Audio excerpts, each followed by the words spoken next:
닥터스케이프입니다. 네, 안녕하세요. 저는 수의사 권혁호. 저는 논문 있는 따뜻한 도시의사 따도입니다. 좀 흥미로운 얘기를 해보려고 하는데, 이 CCTV 요즘 핫한 문제죠. 사람 병원은 당연히 지금 굉장히 논란거리가 되고 있고, 동물병원도 사실 동물병원 CCTV만 검색해봐도 수많은 글이 나오는데, 한번 여기에 대해서 얘기를 해보고자 해요. 오늘은 왜 CCTV가 문제인가, 그리고 어떤 게 찬성, 왜 반대하는가, 한번 좀 살짝 짚고 넘어가 주실 수 있으세요? CCTV를 찬성하는 입장 쪽에서는 그런 유령수술, 성추행 이런 것들을 예방할 수 있다. 그리고 어떤 문제가 생겼을 때 그 과실 유무를 파악할 수 있다라는 거. 운전할 때 이제 블랙박스가 있잖아요. 블랙박스가 흔하지 않던 시절에는 일단 뒷목 잡고 나오는 게 최고였어요. 뭐 블랙박스가 워낙 많아지니까 이제 그냥 깔끔하게 보험사 불러서 처리하게 되는 경우가 많죠. 어떤 의료사고가 났을 때도 CCTV가 있다면 깔끔하게 CCTV를 가릴 수 있지 않느냐라는 것이 이제 CCTV를 달자라는 입장이고요. CCTV를 달면 안 된다라고 하는 거는 의사협회, 병원협회 이런 데에서 이제 이런 얘기들을 좀 하는데요. 누군가가 나를 지켜보고 있는 상황에서 부담감이 되겠죠. 그래서 원래 잘 하던 것도 누가 나를 계속 지켜보고 있다면 잘 안 되는 경우도 있다라는 걸 여러분도 아실 거예요. 수술을 하다 보면 어떤 민감한 부위들이 노출이 될 수 있어요. 뭐 가슴이라든지 성기라든지 이런 것들이 이제 유포가 된다.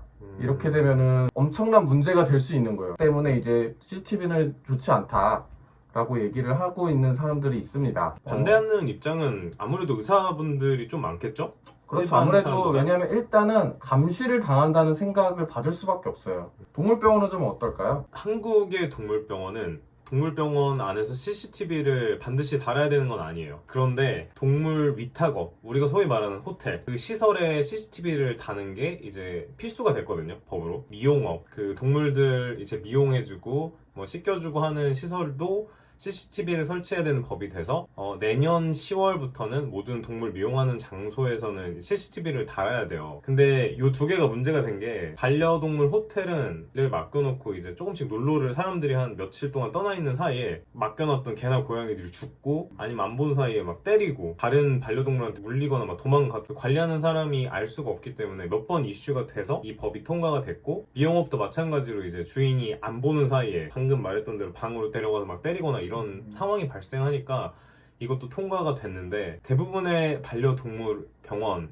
특히 한국엔 단순히 병원만 하는 게 아니고 미용이랑 반려동물 호텔도 같이 하는 곳이 많기 때문에 CCTV를 설치하는 곳도 있고, 혹은 내가 이 CCTV를 설치했으니까 우리 병원은 굉장히 윤리적인 병원이야, 난 언제든지 수명에 깔 수 있어 라는 것을 홍보하려고 설치하는 곳도 있고, 이렇게 설치해놓은 CCTV를 직원들이 일을 열심히 하는지 안 하는지 감시하는 목적으로 사용하는 분들도 있고요. 개인 병원과 대학병원은 차이를 좀 두어야 된다고 생각을 하고 있어요. 대학병원은 교육병원이잖아요. 그러니까 거기서 어떤 레지던트라든지 펠로우라는 그런 사람들이 수술의 과정들을 배워가는 사람들이 있는데, 개인 병원과 똑같은 기준으로 이제 사람들이 생각을 해버리면, 아니 나는 교수한테 수술을 받으러 왔지 교수 밑에 있는 사람들이 내 몸에 손을 대는 거는 용납하지 못한다 라고 생각을 할 수도 있어요. 좀 국민적인 컨센서스가 있어야 되는 거거든요. 이게 국민적인 동의. 네. 교수는 중요한 부위, 그러니까 예를 들면 암을 뗀다 라고 하면 암을 떼는 그때 중요하게 이제 교수가 수술을 하고, 나머지 이제 암을 볼 수 있게 거기까지 이제 배를 열고 뭐 배를 닫고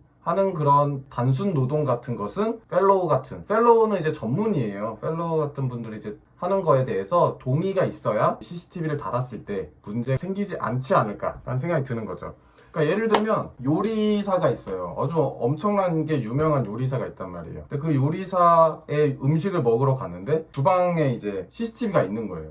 그럼 그거를 봤을 때 요리사가 손질돼 있는 어떤 재료와 이런 것들을 가지고 요리를 막 해서 이렇게 내놔요. 근데 음식을 손질한다든지 아니면 식기를 씻는다든지 이런 것들은 이제 아랫사람들을 시킬 거란 말이에요. 근데 그것마저도 아니 나는 저 요리사가 씻은 재료와 저 요리사가 씻은 식기로 나는 먹어야겠어 라고 생각하시는 사람은 사실 별로 없잖아요. 네. 그러니까 그 메인 중요한 것만 하면 된다라고 생각을 하는 건데, 사실 의료도 비슷하거든요. 그래서 중요한 부분을 교수님이 하고 넘어가는 거죠. 그런데 이제 개인 병원은 좀 달라요. 개인 병원은 보통은 혼자 의사예요. 혼자 아니면 두 명이 뭐 의사를 하고 있던가. 근데 그 수술방을 책임지는 사람 중에 의사는 그 사람 하나일 가능성이 높아요. 그러니까 그 사람이 처음부터 끝까지 하지 않으면 대리수술, 유령수술이 될 수 있는 거죠. 그렇기 때문에 그런 곳에는 CCTV를 달아서 유령 수술이 진행되고 있지 않은지, 그 사람이 안 하면은 유령 수술인 거예요. 근데 이제 대학병원은 다른 의사들이 워낙 많기 때문에 꼭 그 교수님이 처음부터 끝까지 하지 않는다고 하더라도 다른 밑에 있는 의사들이 할 수 있다. 근데 그거를 용납을 하는 어떤 국민적 합의가 있어야 한다 라는 생각이 있어요. 제가 CCTV를 대학병원까지 달기 전에는. 그리고 뭐 개인 병원에서 CCTV 다는 걸 우리가 잘한다라고 마케팅적으로 홍보하는 것도 꽤 많지 않나요? 많아요. 요즘은 CCTV 안 달면은 사람들이 수술 잘 안 받으려고 그래가지고 CCTV 이제 거의 다 달고 있어요. 뭐 나라에서 뭐 달아라 말아라 할 필요도 없어요. 그게 경쟁력 중에 하나가 돼버려서 네. CCTV를 이제 거의 다 달고 있거든요. 개인 병원은. 그럼 지금 미국은 좀 어때요? 제가 미국은 사람 병원은 잘 모르겠어요. 근데 아까 한국 병원은 CCTV를 거의 달고 있는 추세라고 했는데 미국 동물병원은 사실 CCTV를 거의 달고 있지 않아요. 그래서 CCTV를 달았냐 안 달았느냐 확인하는 그런 보호자도 거의 없고요. 병원 내에서 거의 달진 않고 병원 앞쪽에 뭐 파킹랏이라고 하는 주차장 아니면은 병원 로비 같은 데를 해서 그 앞에서 무슨 도난 사건이나 도둑 때문에 달 수 있는 걸 하지만 그 동물병원 안쪽에 다는 경우는 거의 없고요. 자발적으로 점차 조금씩 생기긴 해요. 그런데 포인트는 우리나라 한국 사람과 약간 그런 서구권 문화의 사람과의 가장 큰 차이 중에 하나가 우리나라는 좀 그 집단주의가 아직은 남아있어서 공공의 어떤 선을 공동으로 추구해야 된다 라는 생각을 가지고 있어요. 뭐 예를 미국 아니면 대표적으로 유럽에 있는 프랑스 같은 국가는 내 개인의 권리가 정말로 중요해요. 불합리한 일에 대해 개인의 자유가 이만큼 중요하니까 국가가 우리한테 뭐라고 해야 될 의무는 없다. 근데 지금 미국도 코로나 터졌는데 다들 마스크 안 쓰고 엄청 파티하고 이런 거 보면은 국가에서 권장은 하되 강제할 수가 없는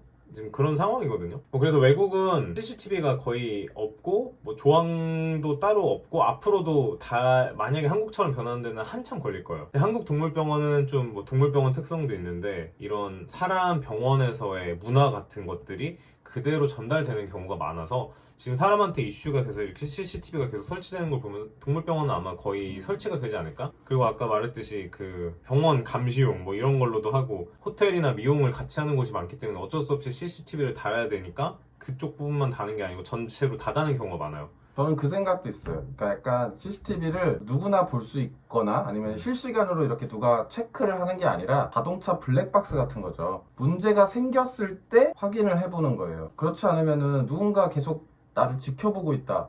아니면 이런 생각이 미치면 아무래도 일의 능률이 떨어질 수밖에 없거든요. 근데 이제 우리가 운전할 때 내 운전하는 걸 누가 다 녹화하고 있어 이런 생각하는 사람 아무도 없잖아요. 문제가 생겼을 때 해결을 해주는 그냥 블랙박스가 있을 뿐이지. 어떤 그런 식의 개념으로 CCTV도 계속 누군가 지켜보는 게 아니라 어떤 문제가 생겼을 때 문제 발생 시 해결하는 용으로 제한적 사용을 한다면 좀 더 합리적이고 더 좋은 방향이 아닐까라는 생각을 또 하게 됩니다. 이 CCTV 관련해서 그래서 이게 나를 전부 감시하고 있다 사람들이 뭐 이런 주제로 많이 나오고 있는데 뭐 병원뿐만이 아니고 동물병원뿐만이 아니에요. 이런 서로 간의 불신 때문에 계속 CCTV 문화가 생기고 의심을 하는 건데 앞으로 개인 간의 신뢰가 회복될 수 있는 그런 사회가 오면 좋지 않을까요? 자정해야 돼요. 의사사회에서 이렇게 이상한 짓 하는 의사들을 다 조져버려야 돼요. 진짜. 아, 다 면허 취소.